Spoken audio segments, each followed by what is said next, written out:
आंगनबाड़ी वाले अपना अपना रिकॉर्ड जो है जो भी उनको मिलता है जो भी आइटम चाहे सेंटर में वो फंक्शन चाहिए हमें, ठीक है। PHC ऑल डिपार्टमेंट हथियार अपना अपना वो जो सिस्टम लेके आता है आपको वापस वार्डा भी जाकर फाइनल वार्डा में जाना है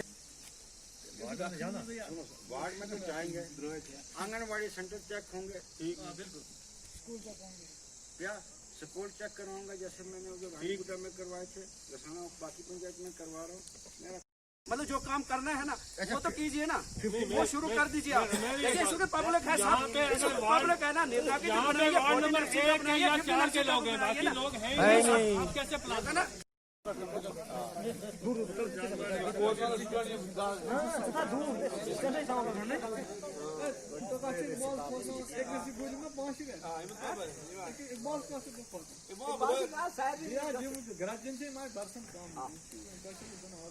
तो हेड ऑफ द चेयर से बात की थी आपको खुद, आपसे कोई सवाल ही नहीं हमने किया, आप तो बीच में खुद आए तो फिर हमने आपसे मैंने इनको पूछा, इन्होंने कहा हमारे पास कुछ नहीं है, हमें पता ही नहीं। आपने मुझे कहा कि हमें प्लान बताओ निलगा का क्या बनाया कौन सा, आपने मुझे बीच में डाला।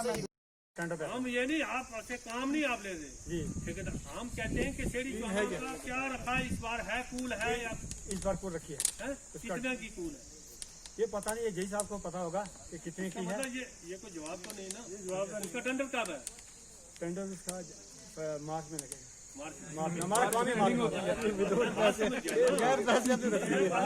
वाली बात है तो कुछ नहीं ना, नहीं है मार्च। डाइवर्शन ड्रेन आनी NBC आनी जड़ा कोई छोटा मोटा नाला जमीन की कटना उसकी बचाने NBC बनाने ते अपना ये साढ़े को सॉइल कंजर्वेशन है, ये छोटियां मोटियां स्कीमां आनी या बर्मी कंपोज आने देसी खाद तैयार करने वास्ते, या फिर साढ़े को इस तरह बर्मी कंपोज अपना पॉलीथीन भी आने, ये 4-5 स्कीमां ये पिछले 2-3 जो बैक टू फिटनेस वन में या सेकंड में, इससे पहले 2-3 साल जब से ये इलेक्शन हुआ है जी सर बनाए। एक इधर हमने आपके गांव में, दूसरे में हमने हम पंचायत चौहाना में 2 वर्मी कंपोस्ट बनाए। वहाँ पे किसी वार्ड में शेरी चौहाना में एक ही बना, नहीं दूसरा था 2 बने, एक स्विमिंग पूल SDO साहब ने बनवाया सी, एक चीफ ऑफिस में जड़ा इथे एक थल्ले बनया ना, एक ऊपर बनया, ऊपर SDO साहब ने बनवाया सी शुरू ऊपर 4-7 साल पहले, नहीं पिछले साल बनया, नहीं एक ही नाला बनया था। चाहे तो उसमें होती है 20 मीटर बाई 50 मीटर का पार्ट, तो उसमें पहले होता था 2 लाख रुपया फ्री ऑफ कॉस्ट 100% सब्सिडी, तो अब इसमें गवर्नमेंट ने चेंज किया है इसमें, तो इसमें होती है जनरल वालों को 40% सब्सिडी, तो ST वालों को 60%, तो अब 1,26,000 का आएगा जनरल के लिए, तो उसमें होगी 50,400 सब्सिडी, तो ST वाले को आएगी 75,600 सब्सिडी, तो बाकी सब्सिडी जो होती है वो डिपार्टमेंटली होती है।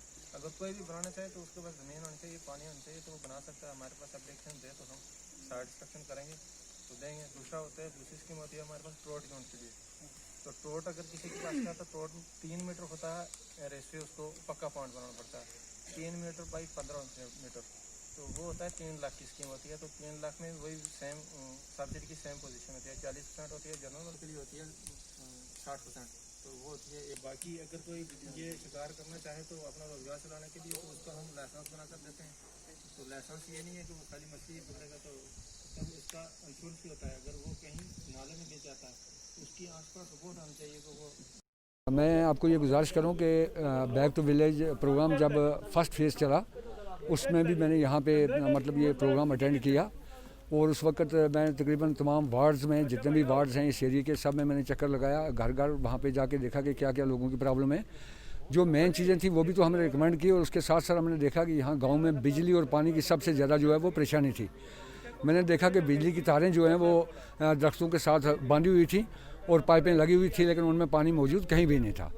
उसके बाद नीचे जो पंपिंग स्टेशन है दोनों वो काम नहीं कर रहे थे प्रॉपर्ली, उनकी भी मैंने रिकमेंडेशन दी। तो मतलब जितनी भी डिमांड्स थी पब्लिक की वसालत से, फिर मेंबर्स और पंचायत के जो सरपंच साहब हैं, इन सब से हमने कंसल्ट करके जो हमें एक बुकलेट गवर्नमेंट ने दी थी उसको हमने फिलअप किया, और फिलअप करके हमने ये गवर्नमेंट के आगे पूरी डिमांड्स उनकी जो है वो पहुँचा दी। तो वही मैं कैरी ऑन कर रहा था। जब सेकंड फेज़ में आया तो उस वक्त हमें गवर्नमेंट ने इंस्ट्रक्शन दी थी कि जाके आप देखो जो काम आपने रिकमेंड किए हैं उनमें से कितने हुए और कितने नहीं हुए। तो उस वक्त तक हमने देखा कि मतलब टोटली कोई भी काम जो 10% काम भी जो हमने रिकमेंड किए थे उनमें से नहीं हुए थे। अलबत्ता कहीं कोई स्लाइड कोई थोड़े बहुत पंचायत के थ्रू जो काम हुए वही हुए। फिर अब जब हम फेज़ 3 में आए हैं, यहाँ पे बहुत बड़ी पब्लिक गैदरिंग है इस वक्त, वो आप खुद भी देख रहे हो। तो लोगों की ये ग्रीवेंसेस हैं कि लोगों को मतलब इस पिछले समझो साल 18, 19 और 20 में 3 साल में कोई भी काम नहीं मिल पाए जितने लोगों की ख्वाहिशात थी। अलबत्ता लिमिटेड फंड जो कहीं मिले उसमें किसी का कोई थोड़ा बहुत काम हुआ है। लोगों की ये बहुत बड़ी नाराज़गी है कि अगर गवर्नमेंट ने ये प्रोग्राम चलाया था और उसका फ़ायदा लोगों को होना चाहिए था, लेकिन ये लोगों की जो ग्रीवेंसेस है ये बिल्कुल जायज़ है। क्योंकि हमने जहाँ तक ये लोगों की जो ग्रीवेंसेस हैं कि भाई हमें कोई काम जो बैक टू विलेज स्कीम 1 में रिकमेंड किए थे और बैक टू विलेज स्कीम 2 में जो रिकमेंड किए थे वो हमें नहीं मिले, और अब की बार ये प्रोग्राम करने का कोई मकसद नहीं होना चाहिए। तो हम भी हेल्पलेस हैं। हमने भी अपनी मजबूरी ज़ाहिर की कि भाई इस वक्त इकानमी मुल्क की जो है वो डाउन है, इतने गवर्नमेंट के पास वसाइल नहीं है, ये कोरोना की वजह से या कुछ और ऐसी कुछ रीज़न हैं जिनकी वजह से गवर्नमेंट के पास इतने पैसे नहीं है कि जितनी हमने प्रोजेक्शन करवाई है गवर्नमेंट हमें सारे दे दे। तो इसमें इन लोगों ने जो फेज़ 1 में जो मेन डिमांड रखी थी मेरे पास वो थी कि घग्गर कोट से लेके अपना कपाड़ा से लेके घग्गर कोट जो वाटर सप्लाई पावर प्रोजेक्ट है वहाँ तक मोटरेबल ब्रिज हो, जिसकी वजह से ये एरिया पूरा लिंक हो जाए। और उसके बाद ये प्ले फील्ड्स वगैरह यहाँ पे इन्होंने रखाई थी। देखा जा रहा है यहाँ पे जो भी डिपार्टमेंट के अधिकारी आए हैं वो 4th क्लास की आए हैं। हाँ जी बिल्कुल सर। इसमें असल में बेसिक वजह ये है कि जो जैसे R&B, PWD या जितने भी दूसरे रेवेन्यू डिपार्टमेंट हैं उनके पास जो गैजेटेड के कैडर के लोग या JE या A के मतलब लोग हैं जो वो एट ए टाइम सब जगह वो नहीं जा सकते हैं, वो फिर टाइम पे आते हैं। मतलब अगर कोई आज नहीं आया वो कल आ जाएगा, जो कल नहीं आया वो परसों आ जाएगा। तो वैसे अपने टर्न बाई टर्न आधा दिन यहाँ पे देंगे, आधा किसी दूसरी पंचायत में देंगे। उनको हर जगह अटेंड करना होता है, इसलिए वो सब जगह पहुँच नहीं सकते हैं, वो बारी बारी आते हैं। हमारी तो डिमांडें बहुत बड़ी थी। फर्स्ट फेज में जो कुछ हमने लिख के दिया हुआ है उसमें मोटरेबल ब्रिज प्रायोरिटी पे था, मोटरेबल ब्रिज और हाई स्कूल टू गगरकोट रोड, उसके बाद बिजली और पानी, ये 4 अहम मसले थे। लेकिन इस वक्त तक 0 पे स्टैंड है हम। इस सेकंड फेज़ में भी वही हुआ। अब तीसरा फेज़ चल रहा है। तीसरे फेज़ में ऑर्डर हुआ है, कहते हैं कि 10 लाख रुपया आपको मिला है, लेकिन अभी कुछ नहीं है। मतलब कागज़ों में है लेकिन अमली तौर इस वक्त तक कोई पैसा नहीं आया। उसके लिए हमने प्लान बना के भेज दिया है डिपार्टमेंट को, इलेक्ट्रिशियन डिपार्टमेंट को, ताकि हमें कुछ ट्रांसफार्मर मिले, ताकि हमारे ये बिजली का मसला जो है हल हो सके। बाकी लोगों की बहुत डिजाइनमेंट है, कुछ नहीं हुआ यहाँ। इस वक्त तक 0 पर स्टैंड है, बिल्कुल सिर्फ कागज़ों में जो कुछ चल रहा है कागज़ों में चल रहा है, लेकिन मिलता कुछ नहीं है। पहली बार 2 लाख का कहा था, जिसमें 9 पोल मिले हमें, वो हमने 2 वार्डों में दे दिए थे। उसके बाद इस वक्त 10 लाख का कह रहे हैं, ज़बानी चल रहा है, ना जाने मिलेगा या नहीं मिला, उसका हमने कह दिया है। उसका भी वो कह रहे थे ऑर्डर में ये था कि इसका टेंडर लगाना है। अब मैंने सोचा कि अगर टेंडर लगाए हैं तो कहाँ ये बेंच जो है ये कोई किसने काम करना है, तो हमने वो बिजली वालों को दे दिए, 9,80,000 रुपये उनको दे दिया। 3 ट्रांसफार्मर और कोई 12-13 पोल हैं उसमें लगा दे। बाकी यहाँ के लोगों की डिज़ाइनमेंट, हालांकि डिपार्टमेंट के हमारे साथ जितने भी डिपार्टमेंट हैं उनका कोई सीनियर होना चाहिए था, उनको कम से कम JE साहिबान होने चाहिए थे जो हमें बताते हर डिपार्टमेंट के बारे में। उन्होंने क्या किया है कि 4th क्लास के लोग जो उनको जिनको पता ही नहीं, उनको अपनी तनख्वाह नहीं मिल रही, कोई जवाब उनके पास जवाब ही नहीं था। क्या जवाब दे? आपने अपने सामने हुआ, कोई हमने पूछा सवाल उनसे पूछे, उनसे कोई जवाब नहीं दिया, क्योंकि उनके पास जवाब ही कोई नहीं। वो है 4th क्लास के लोग हैं, उनको क्या पता है प्लान के बारे में, क्या पता है रोड के बारे में, पुल के बारे में, और बाकी कामों के बारे में उन्हें क्या पता है? वो क्या बता सकते हैं? वो क्या मुतमिन कर सकते हैं लोगों को? इसलिए लोगों की सख्त रिजाइनमेंट है इस सिलसिले में कि कम से कम यहाँ डिपार्टमेंट के जितने भी लोग हैं, पंचायतों के साथ मुंसलिक हैं, उनके सीनियर लोग यहाँ होने चाहिए ताकि लोग मुतमिन होते। वो बात ही नहीं है, ये मजाक बना के रखा हुआ, पंचायतों को भी मजाक बना के रखा हुआ। इसलिए हमारी ये गवर्नमेंट से ये रिक्वेस्ट है कि थोड़ा इस पर ज़्यादा ध्यान दें ताकि सीनियर लोग आएँ जो लोगों को मुतमिन नहीं कर सकें। लोगों की बहुत कितने नाराज़ लोग बोल रहे हैं, आपने देखा ना। कि सबसे पहले तो मैं अपनी आवाम की तरफ से आपका तहे दिल से शुक्रिया अदा करना चाहता हूं कि जो आप यहाँ पे आए कवरिंग करने के लिए।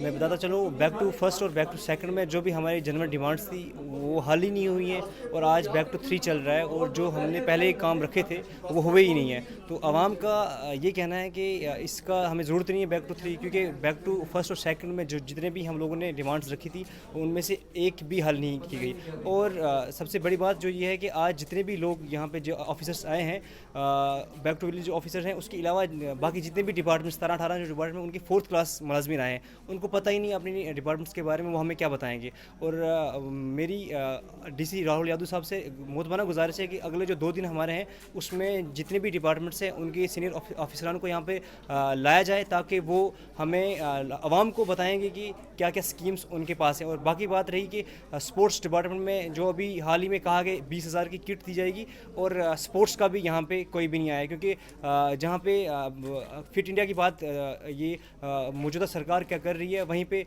अगर स्पोर्ट्स का यहाँ पे कहा जाए तो उनका कोई यहाँ पे अफसर नहीं आया है। हैं यहाँ पे सबसे जो बड़ी समस्या लोगों की है, यहाँ पे जनाब आप पता किसी कोई भी अगर रात के टाइम में वक्त में कोई बीमार हो जाए तो यहाँ पे ना रोड की कोई एक्टिविटीज़ है ना पुल की है, उसके बाद पानी की जो सुविधा है इतनी जनाब अली खस्ता हाली है वहाँ पे हद से ज़्यादा। जो खासकर मल्ला बकरवाला है, मल्ला जनाब अली लोना है, मल्ला क्रेशिया हैं, ये 2-3 मल्ले जो हैं ये पानी से इतने जनाब अली महरूम है हद से ज़्यादा। मगर हमारे साथ इस तरह का वाद किया जाता है कि मैं ये कह रहा हूँ कि हम जनाब खून के आंसू रो रहे हैं। हमने बहुत बार जनाब एक्शन साहब को हर एक डिपार्टमेंट के अंदर हम गए हैं, हमने PHG वालों से भी बहुत बार रिक्वेस्ट की है, मगर हमारे पानी का हाल जो है वो मुस्तकबिल ना हो सका। अब उसके बरअक्स हमारी वहाँ एक लिफ्ट स्कीम है जो जनाब अली ना सन 2014 में बनी थी ना, उसको जनाब वहाँ से लगा के वहाँ उन्होंने मोटर वगैरह टैंक बना के ना ताले, उसके ताले लगे हुए हैं, 2 साल हो गए उसको ताले लगे हुए हैं। मुझे ये समझ नहीं आ रही है अगर लोग गवर्नमेंट का पैसा बर्बाद क्यों करती है, अगर वो बनाती है तो फिर उसको यूटिलाइज इस्तेमाल क्यों नहीं कर दिया, लोगों को इतनी बहुत बड़ी परेशानी क्यों होती है। मेरी यही रिक्वेस्ट है खासकर ना डिपार्टमेंट से और एडमिनिस्ट्रेशन से कि ये जो 2-3 महल्ले जो हैं पानी के बगैर हैं उनको पानी जनाब दस्तयाब होना चाहिए, और हर हाल में, नहीं तो हमने रोड पे उतरना है, हमने प्रोटेस्ट करना है, तो हालात जो हैं वो ख़राब हो जाएंगे, क्योंकि हम लोगों की बहुत बड़ी डिमांड है ये।